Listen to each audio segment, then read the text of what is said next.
I was just, obviously doing my hair, and I was thinking about Carl Jung. I'm a big fan of Carl Jung, big follower. And then I was thinking about, I've got a video on in the background about this guy who I listen and follow on YouTube. His name's Arith Hager, and he's like a Viking mythology expert, spirituality historian. And he makes cool videos that are really good for my brain. And one of the videos he's doing, which he released recently, was his first interaction with paganism. He identifies as pagan. And I like his view of paganism, which is multitude of beliefs, not having like a strict religious dogma or worshipping deities, but believing in a bigger world than what is in front of us, believing in the unseen, being connected with nature and life. And also being a pagan to him means accepting other people's beliefs as true for them, and not mocking them or not trying to find holes or problems with other people's beliefs, but just accepting them as real for that person. I like that. That's really respectful. I really admire that. So I guess I'm kind of a pagan. I don't, worship any deities, but I know they exist. Then I started thinking about charlatans, mediums, clairvoyants, people who claim to reach the other side with information for you, for a fee. Psychics and things. Now, these people have been around for a while. Even in the pagan Viking days, there'd be a witchy kind of traveller woman that would visit your village, and no one really liked her being there because they knew she brought bad news, prophecy.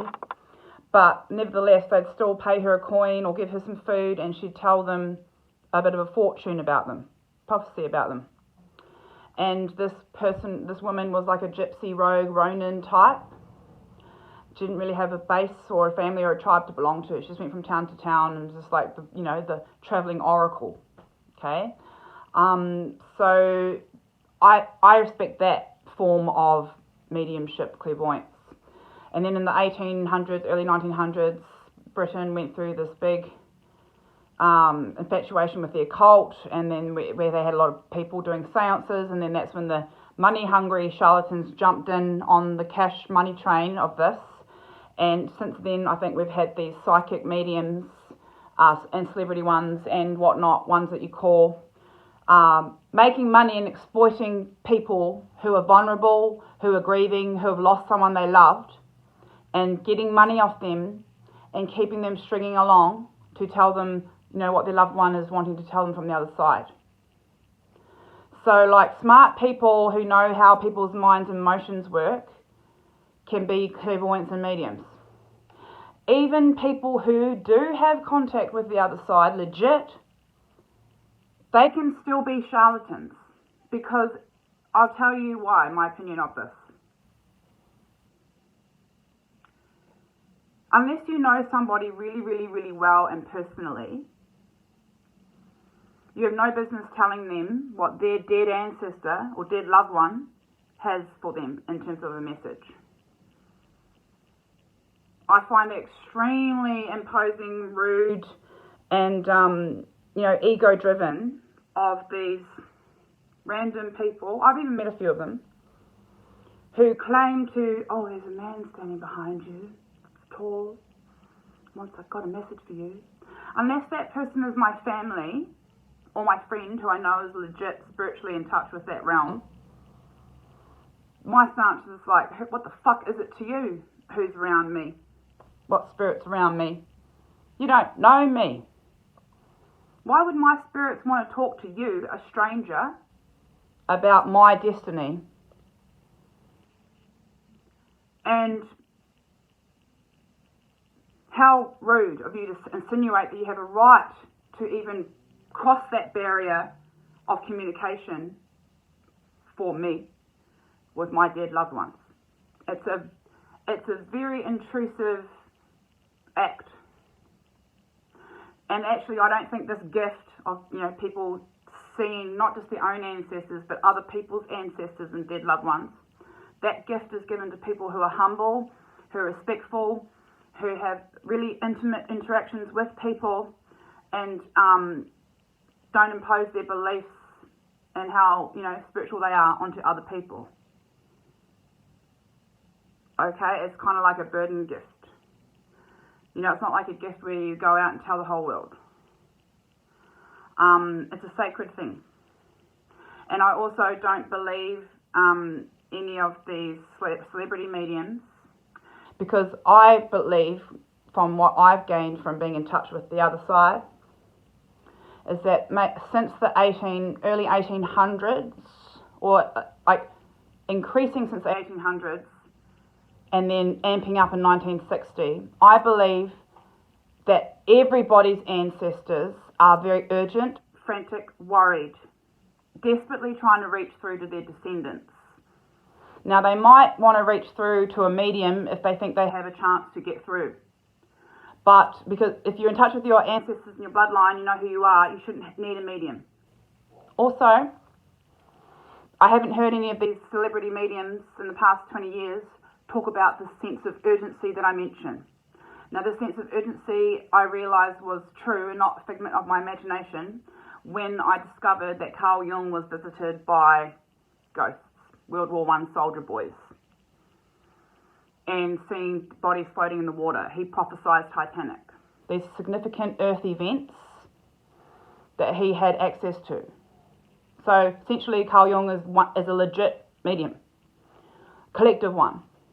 I also think there's a few other famous people who are like this, but maybe they don't realise it, or they realise it and they're quiet about it.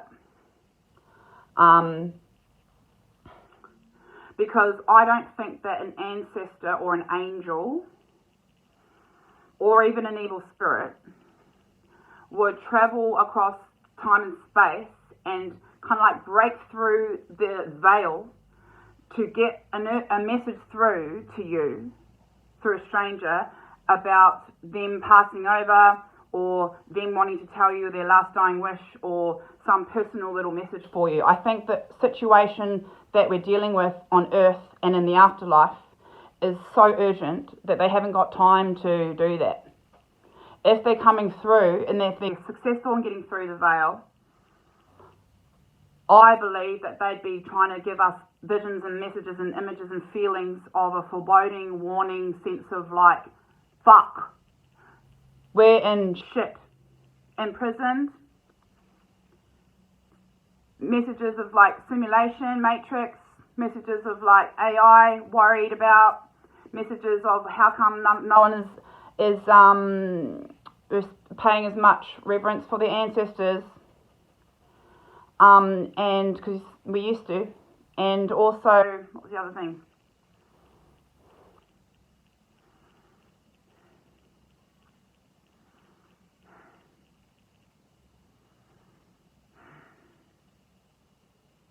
Can't remember right now. But what I'm saying is, like, there used to be a thing, I believe, in the afterlife and in humans with the bloodlines, in our bloodlines, in our family bloodlines, as ancestors. There used to be a thing called like spiritual retribution, meaning that karma. Our ancestors have built up karma, good and bad, that if they didn't finish in their life, perhaps they got reincarnated and went back into their bloodline somewhere in the past to fix it. Or they rely on their descendants, us, to finish up that karma. Now what that means is, I'll give you an example. Let's say I meet a guy in Sydney and his background is Yugoslav. Like his grandparents were Yugoslav, his grandparents moved to Sydney to settle. So his ancestor bloodlines from like that area of the world. Now I have 10% Eastern European lineage according to my DNA test. That means that at some point I have ancestors from that part of the world. Now let's just say if ancestor retribution or ancestor karma or whatever exists, and let's say someone in his bloodline group back then met someone from my bloodline group back then, and they had an interaction or a dealing with one another, and one of them turned out worse off because the other one did something wrong by him. Sometimes how that karma is balanced might be through the descendant here, me, copping some fucking fucked up shit from this guy I've just met. Not really sure why, but some process has occurred where he's like gotten the better of me or hurt me. And it's called cleaning up the bloodline karma. The same works for positive things. Okay, so I have 13% Scandinavian. Let's say, hypothetical situation, I travel to, specifically I have 13% Finland bloodline. Let's say I travelled to Finland one day and I met, someone in the street or in a family or in a nightclub, or there was some kind of like instant connection there where we felt like we knew each other and got along really well, like best friends.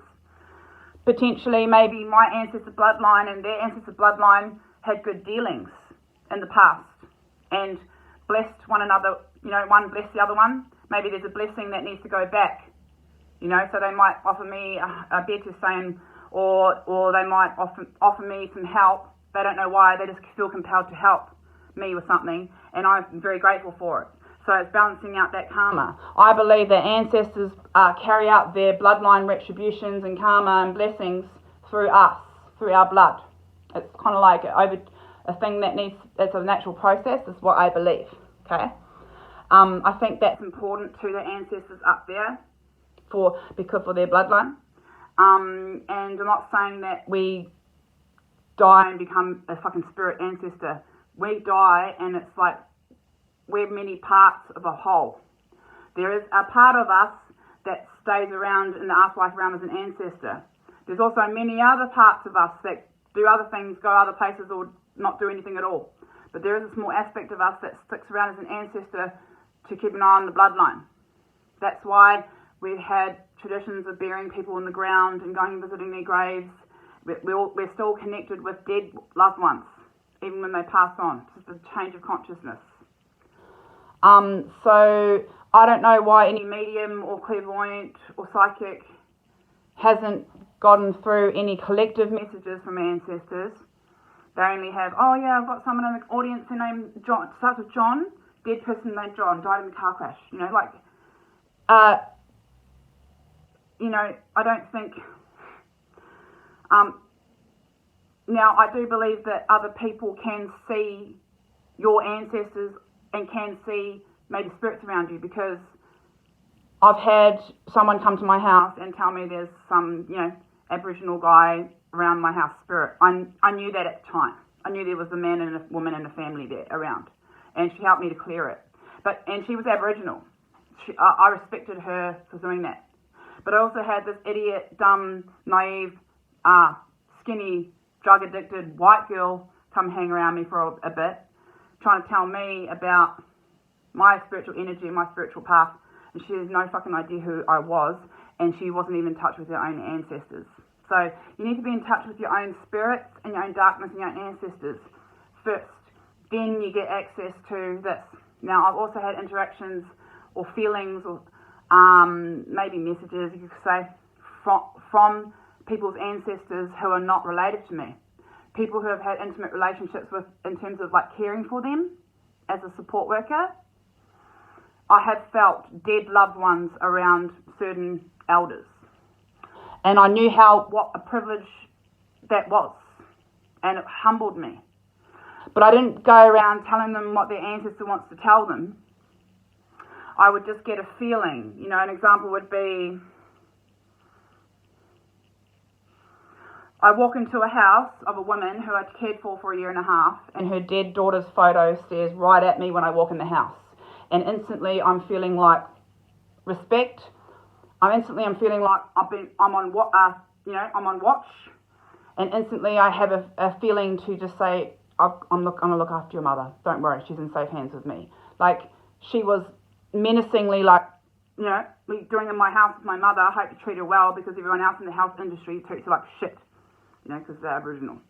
So I had respect for this woman and her dead loved ones, which was her dead daughter, and I conducted myself in a way as if her daughter was still there. Another example is I was with an elder, Aboriginal elder, sort of, not really elder.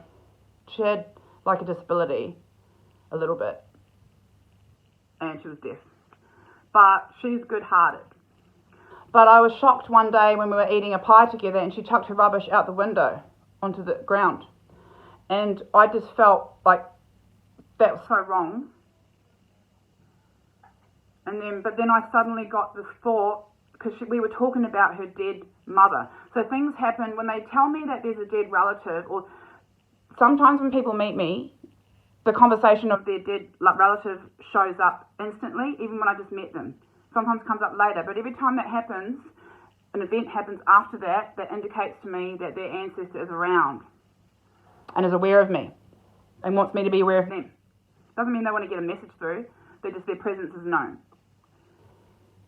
I felt in that moment that the dead mother of that woman who chucked the wrapper out of the window was disappointed with her daughter and wanted to like tell her off for it. You know, we don't trash the earth, Mother Earth, you know, with rubbish, you know, like scolding. And I felt like I wanted to scold this woman, but I didn't. And I didn't tell her that her mum wasn't, you know, pissed off at her for doing that. And I just acted like it was my imagination and wasn't real. But I did say to her, you know, like, don't litter. Like, put it in the rubbish. Put it in the car. I'll clean it up later. Like, we don't litter on the earth. I can't believe I had to teach an Aboriginal elder this. But that's the level of, like, colonisation that we're dealing with now. So just little things like that. I've also listened to some pretty fucking hectic, amazing historical stories from some of these elders about their time in missions and stolen generation, and hearing their stories, which are important stories to be heard, because those stories go with them when they pass. And I've been around Aboriginal elders who knew it was their time soon and told me that they were seeing ancestors around their bed at night time, knew it was time to go. Like, just even hearing those stories is enough of a privilege. I don't need to be tapping into the ancestors and getting messages through into me for it to be sacred. It was sacred privilege just being around these elders, knowing that their ancestors are around. Sometimes I'm around someone who's very traumatized and they start offloading to me some like deep trauma, maybe from their childhood, and they haven't really told anyone this before, but they feel safe to talk about it with me. And I listen, and sometimes I can feel myself thinking, this information isn't really for me. It's not really doing anything for me to listen to. I just need to guard myself and keep my boundaries up so I'm not too affected by this trauma. That's quite easy for me to do that. But I need to keep my ears open and stay engaged, because I have a feeling that there's an audience around us that need to hear this person's story. And that audience that's around us isn't always necessarily related to me, my ancestors. They're, you know, spiritual in nature, whether they're the ancestors of that person, whether they're just freaking another dimensional being or beings or angels or whatever. They need to note down and listen what this person is saying with the trauma. So I'm able to, somehow I'm a conduit of human ears for them. Which is worrying, because I'm thinking, why do they need to come to me to use me for this? Shouldn't they just be able to do it without using me? And why me? Because I only started becoming spiritual recently. I didn't even believe in this stuff. And I'm pretty like, my thoughts are all over the place. I'm not a very centered, grounded, meditative person, which really ideally you should be when you're connected with this realm. I'm not. I'm very like, next topic coming along, and my attention span's very short. I'm not the ideal person for spiritual potential and growth. It's even in my astrological chart. I'm like Mercury in Leo. Apparently, it even says in the book, it's not a good alignment for spiritual growth and development. Somehow I've managed to develop myself enough to a point where I'm open like a antenna sometimes for some of these ancestors, and I'm just thinking, if they're choosing me to come through to, they must be fucking desperate and running out of options. You know, or I am really amazing and special and one of a kind. So I go between those two like beliefs about it. but I know it happens. And not just ancestors coming through, but like deities, man, who are just maybe our even further back ancestors, these deities, you know, these Odins and these, you know, Vedas and all sorts of like mythological godlike figures that we used to worship. There's some element of truth of them. They could be ancestors. They could be dimensional beings from another higher frequency of dimensions. But they are timeless, and they are living in a different realm, if they do still exist. They come into me, I think, sometimes when I'm doing my videos, and I get feelings and downloads and gnosis. I used to get it really fucking full on and I feel it in a physical way, but now I think that when you just feel more connected to yourself, you start to connect more with the universe around you, meaning that there's no difference between me and that thing over there or that thing over there. It's all interconnected, meaning like you can connect to the level where you do feel at one with the ancestors and the deities, or you do feel like, oh fuck, was I that? Is that me in a human body? But I think there's a multitude of them coming in and out, you see? And a lot of people have this happening to them, but they're not spiritual and they don't know what's going on with them.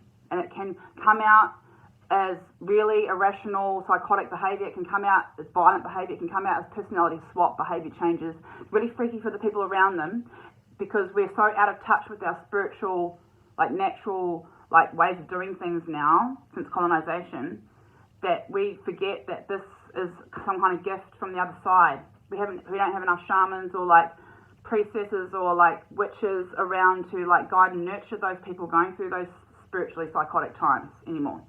We don't even recognise that as true anymore. Whereas before, if they noticed this about you, they'd pluck you out and take you for a special life of training to be this way, you know, mystic way, in some cases.